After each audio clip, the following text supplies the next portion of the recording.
La Russie a subi un nouveau revers, compromettant davantage ses chances de victoire dans cette guerre. Mais cette fois, ce n'est pas une frappe de drone ukrainienne magistralement exécutée, ou un lancement de missiles parfaitement planifié qui a laissé le président russe Vladimir Poutine dans un état de rage et de confusion. Non, cette fois, les problèmes de Poutine viennent d'un endroit bien différent et tout à fait inattendu. Le pays d'en bas lui-même. L'Australie, ce pays qui connaît actuellement sa propre modernisation militaire, a récemment livré un lot de chars M1 Abrams, largement considérés par les experts comme les meilleurs chars du monde, aux forces d'autres armées ukrainiennes. Et les chars Abrams sont déjà déployés sous le contrôle de le 425e régiment d'assaut de l'Ukraine, surnommé Skala. Skala est désormais officiellement la deuxième unité des forces armées ukrainiennes à utiliser ces chars en particulier, la première étant la 47e brigade mécanisée Magura. Le régiment a confirmé la nouvelle sur Facebook par une vidéo. La vidéo présente le M1 Abrams tirant avec son célèbre canon M200 56 de 120 mm et franchissant un terrain difficile. Bien que les soldats de Skala n'aient pas donné de détails, ni confirmé que ces chars provenaient à l'origine d'Australie, divers experts et analystes militaires ont rassemblé les éléments et sont arrivés à la même conclusion. Il est presque certain que ces chars font partie de l'important paquet d'aide que Canberra a promis d'envoyer à Kiev. Ce paquet vaut environ 245 millions de dollars australiens, ce qui équivaut à environ 160 millions de dollars américains. La première livraison de chars est arrivée en Ukraine à la mi-juillet, confirmée par le gouvernement australien dans un communiqué du 19 juillet Gobe. Le gouvernement albanais poursuit son soutien indéfectible à l'Ukraine avec le transfert de la première tranche de chars M1A1 Abrams offert par l'Australie aux forces armées ukrainiennes. En réponse à une demande du gouvernement ukrainien, l'Australie fournit 49 chars Abrams pour aider à renforcer sa lutte contre l'invasion illégale et immorale de la Russie. L'Ukraine a désormais pris possession de la majorité de ses chars, la livraison de la dernière tranche devant avoir lieu dans les mois à venir. Les chars Abrams renforceront la mobilité, la puissance de feu et compléteront le soutien des autres partenaires aux brigades blindées ukrainiennes. Le paquet de soutien d'une valeur d'environ 245 millions de dollars fait partie des 15 milliards de dollars d'aide que l'Australie a engagés envers l'Ukraine depuis le début de ce conflit. Plusieurs responsables australiens se sont exprimés, dont le vice-premier ministre Richard Marles. Les chars M1A1 Abrams renforceront efficacement le combat de l'Ukraine contre l'invasion illégale et immorale de la Russie. Pat Conroy, le ministre de la Défense, a ajouté que l'Australie se tient aux côtés de l'Ukraine. Ces chars M1A1 Abrams modifiés offriront plus de puissance de feu et plus de mobilité aux forces armées ukrainiennes. Ils répondent à une demande du gouvernement ukrainien et s'inscrivent dans l'engagement constant de l'Australie à défendre l'ordre mondial fondé sur des règles. Le paquet d'aide de l'Australie comprendra non seulement un bataillon complet de 49 chars effectuant un long voyage autour du monde de l'Océanie à l'Europe, mais aussi des pièces de rechange et du matériel de soutien. Cela devrait permettre à l'Ukraine de mieux exploiter ses nouveaux blindés. Il ne fait aucun doute que ces chars soutiendront précieusement les perspectives de l'Ukraine pour la suite de la guerre. Comme déjà dit, dans les classements des meilleurs chars du monde, le M1 Abrams est toujours en tête ou parmi les premiers. Il excelle dans tous les critères importants, que ce soit la maniabilité, la fiabilité, la survivabilité ou la puissance de feu. Et ces chars ont véritablement fait leurs preuves dans des conditions réelles de combat à de nombreuses reprises. Depuis 1980, ils ont servi dans de nombreux conflits, dont la guerre du Golfe, les guerres de Yougoslavie, l'Afghanistan et l'Irak. Même aujourd'hui, des décennies après la sortie du premier M1 Abrams des chaînes de production. Ce sont encore les principaux chars de combat de l'armée américaine, la force militaire la plus puissante du monde. Ils sont assez puissants pour rivaliser ou surpasser la plupart des chars sur Terre. Voici un aperçu détaillé de ce qui les rend spéciaux. Tout d'abord, chaque bon char doit être mobile et maniable pour résister aux rigueurs et aux défis de la guerre moderne. Ceux qui sont lents, lourds ou facilement bloqués lorsqu'ils naviguent dans des environnements urbains étroits ou sur un terrain accidenté, ont peu d'espoir de survivre dans les conflits d'aujourd'hui. C'est pourquoi de nombreux chars russes, en particulier les anciens modèles soviétiques, ont eu si peu de succès en Ukraine, beaucoup d'entre eux ayant été endommagés ou détruits par des mines, des bombes, des drones et d'autres armes anti-chars ukrainiens. Avec le groupe d'analyse du renseignement open source Oryx rapportant plus de 4000 chars russes complètement détruits depuis le début de la guerre, les M1 Abrams, contrairement à la plupart de leurs homologues du Kremlin, sont étonnamment agiles, malgré le fait que certaines variantes dépassent les 70 tonnes. Cela est en grande partie dû à leurs moteurs à turbine à gaz multifuel. Turbine à gaz multifuel 1500 de 1500 chevaux, capable de propulser les chars à des vitesses maximales d'environ 72 km/h sur de bonnes routes, comme les routes pavées, ou jusqu'à 48 km/h en tout terrain. Les moteurs offrent également au M1 Abrams une accélération exceptionnelle, ce qui lui permet de se repositionner rapidement ou de se retirer des zones dangereuses lorsque cela était nécessaire. Avec sa suspension robuste et ses larges chenilles, il traverse facilement les terrains difficiles et risque rarement de rester coincé, contrairement à d'autres chars moins performants. Tout cela garantit que le M1 peut être déployé dans presque n'importe quel environnement. Et il s'est avéré être un équipement efficace et précieux pour les forces qui l'utilisent, déjouant l'ennemi et prenant l'avantage tactique à maintes reprises. Mais la mobilité n'est qu'une pièce du puzzle. Les meilleurs chars doivent aussi avoir une puissance de feu redoutable. Ils ont besoin d'une puissance de feu pouvant détruire structures et véhicules ennemis d'un seul tir. Le M1 Abrams est une référence en matière de dégâts infligés. Il est doté du célèbre canon M256 de 120 mm reconnu pour sa puissance et sa précision. Ce canon était capable de tirer une large gamme de munitions comme les cartouches anti-chars, M830 les boîtes à mitraille, antipersonnel, M1028 et les obus de réduction d'obstacles, M9-108. Cela lui permet de supprimer aussitôt véhicules, troupes et bâtiments ennemis de la carte. Grâce au système de stabilisation M1, le canon M256 n'a aucune difficulté à verrouiller et à frapper ses cibles même lorsque le char est en mouvement. Le conducteur peut ainsi éviter des obstacles ou se repositionner sur le champ de bataille, pendant que le tireur neutralise les cibles ennemies. De plus, le M1 Abrams est équipé d'un système de contrôle de tir avancé, comprenant des éléments clés comme un télémètre laser, un calculateur balistique et des systèmes d'imagerie thermique. Cela lui assure précision, efficacité et puissance en toutes circonstances, jour et nuit. Le M1 dispose également d'un armement secondaire, à savoir une mitrailleuse lourde, M2, HB de calibre 5 avec jusqu'à 900 cartouches, ainsi qu'une paire de mitrailleuses, M240 de 7,62 mm avec plus de 10 000 cartouches, offrant d'autres moyens de neutraliser des cibles ou de supprimer les troupes ennemies. Mais en plus de pouvoir infliger des dégâts, ce char sait aussi encaisser. Il a l'un des blindages les plus solides parmi tous les chars, avec des couches de céramique, de métaux et d'autres matériaux offrant une défense extraordinaire contre de nombreuses formes de projectiles, y compris les impacts cinétiques et chimiques. Il n'est pas invulnérable, mais résiste aux tirs d'armes légères, mitrailleuses lourdes, explosions et certains missiles anti-chars. Le blindage du M1 de conception modulaire est facilement évolutif, réparable et remplaçable pour contrer les menaces émergentes. De plus, les dernières versions de ce char possèdent un blindage réactif explosif avancé et des systèmes de protection active.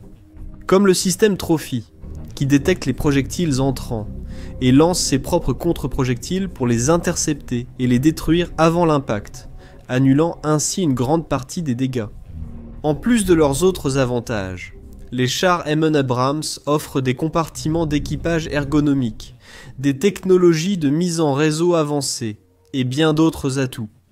Les unités envoyées en Ukraine depuis l'Australie sont de la variante M1A1AIM, Société Anonyme, un modèle spécial doté de nombreuses améliorations par rapport au M1 d'origine, comme les capteurs infrarouges, Forward Looking Infrared et les capteurs de localisation de cibles lointaines pour une précision et une conscience supérieure sur le champ de bataille, ainsi qu'une lunette thermique pour la mitrailleuse de calibre 50.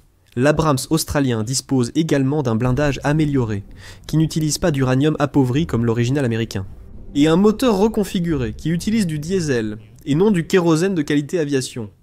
C'est un avantage pour l'Ukraine, puisqu'elle utilise déjà du diesel pour faire fonctionner une grande partie de sa flotte blindée.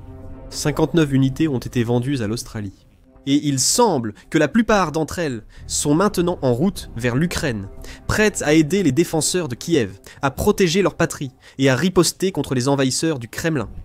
Il convient toutefois de noter que malgré tous leurs nombreux avantages, les chars M1 Abrams n'ont pas connu un parcours sans faute pendant leur présence en Ukraine. Certains livrés auparavant dans le pays ont été neutralisés par les Russes. Et les soldats ukrainiens ont parfois eu du mal à protéger leur M1 Abrams du feu ennemi, en raison d'un manque de soutien aérien et d'artillerie. Il y a également eu d'autres problèmes et défis que les forces armées ukrainiennes ont dû surmonter, comme le fait que les chars Abrams sont de grandes cibles sur le champ de bataille, souvent prioritaires pour les opérateurs de drones russes. Certains chars envoyés en Ukraine auraient aussi eu des problèmes techniques, notamment de moteurs et d'électronique. Et les troupes ukrainiennes étaient, du moins au début, assez peu familières avec les Abrams, manquant de la formation et de l'expérience nécessaires pour les utiliser efficacement. Cependant, s'il y a une chose que nous avons apprise sur les forces armées ukrainiennes au cours de ce conflit, c'est bien celle-ci. Elles sont incroyablement adaptables, ingénieuses et capables d'apprendre et de s'améliorer avec le temps. Au fur et à mesure que le conflit a progressé, elles ont démontré à plusieurs reprises une capacité remarquable à innover et à s'adapter aux conditions dynamiques et difficiles qui leur sont imposées. Cette innovation et cette adaptation devraient permettre aux soldats ukrainiens de mieux exploiter ces nouveaux chars Abrams australiens que les précédents. C'est particulièrement important en ce moment, car la Russie a non seulement intensifié ses attaques de drones ces dernières semaines, mais elle a également lancé une vague de nouvelles incursions et d'assauts sur des positions ukrainiennes clés. Le pays tente de gagner un maximum de terrain rapidement, probablement pour projeter sa puissance et renforcer sa position lors des discussions récentes entre Poutine et Trump, et en vue de possibles pourparlers avec le président ukrainien Zelensky. Elle ordonne sans pitié à de petits groupes de soldats de prendre le contrôle de villages et localités, surtout dans la région de Donetsk, où les forces russes font un effort concerté pour capturer la ville importante de Pokrovsk, un centre de transport et de logistique précieux, poursuivant une tendance qui s'est établie et confirmée à plusieurs reprises depuis le début de la guerre. Les forces armées ukrainiennes se retranchent et défendent leurs villes, cités et parcelles de terre les plus stratégiques, et elles utilisent des chars et des véhicules blindés pour les aider.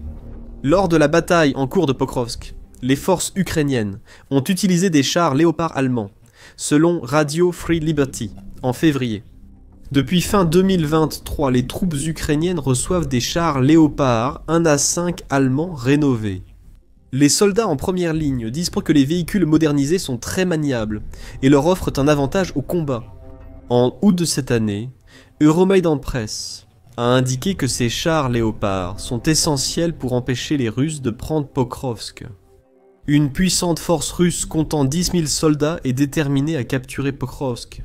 Mais la ville est fortement défendue par des drones, de l'artillerie, de l'infanterie et même quelques chars Léopard 2A4 appartenant à la 155e brigade mécanisée Badlock.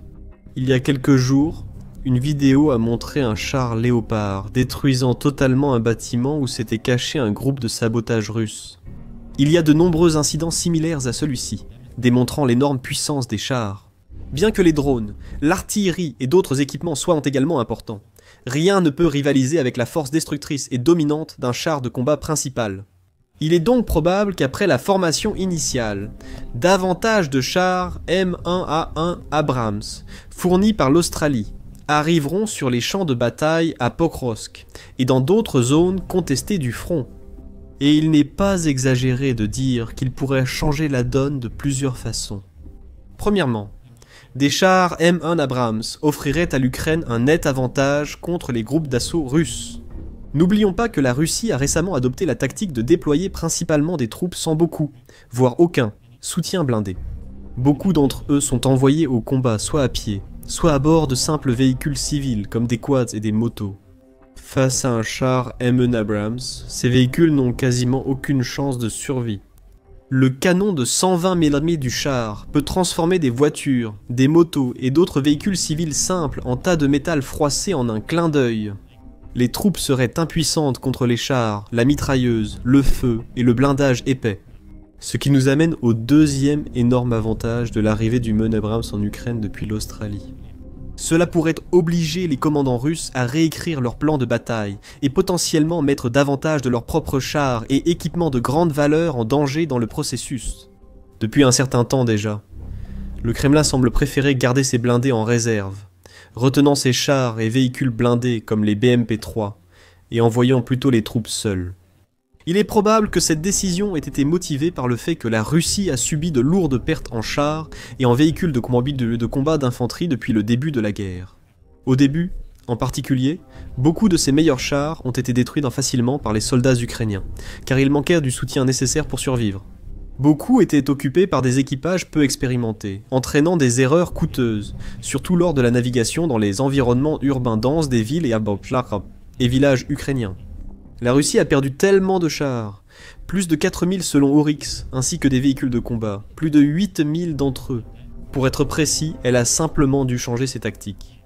Même à pleine capacité, elle ne produit que quelques centaines de ses meilleurs chars par an, ce qui reste insuffisant pour compenser ses pertes. C'est une conséquence de la stratégie de force brute insensée et coûteuse du Kremlin. Cela consiste principalement à envoyer un maximum de drones, bombes, soldats et véhicules contre l'Ukraine afin de submerger ses défenseurs. C'est une stratégie qui n'est tout simplement pas viable, surtout en ce qui concerne les véhicules. La Russie réussit encore à recruter assez de troupes pour compenser ses pertes. Elle peut aussi produire rapidement et à faible coût de nouveaux drones pour remplacer ceux abattus chaque mois par la défense aérienne ukrainienne. Mais les chars et blindés coûtent bien plus cher et sont bien plus difficiles à produire. Alors que l'Ukraine maîtrise mieux l'usage des drones, missiles et armes anti-chars pour détruire les véhicules russes les plus précieux, le problème va s'aggraver pour les commandants de Poutine. Alors le Kremlin a fait la seule chose qu'il pouvait faire. Il a ordonné que la plupart de ses chars restants soient retirés des lignes de front afin de les garder sains et saufs. Pendant ce temps, il s'est mis à déterrer de vieux chars rouillés des entrepôts datant de l'époque soviétique. Comme les T-62 vieux de plusieurs décennies, qui sont entrés en service en 1961, et les T-72 qui sont sortis des chaînes de production pour la première fois en 1973, et sont aujourd'hui complètement dépassés selon les standards actuels. À cause de cela, les groupes d'assaut russes, qui tentent de capturer des villes clés comme Pokrovsk, sont sous-équipés et dépassés.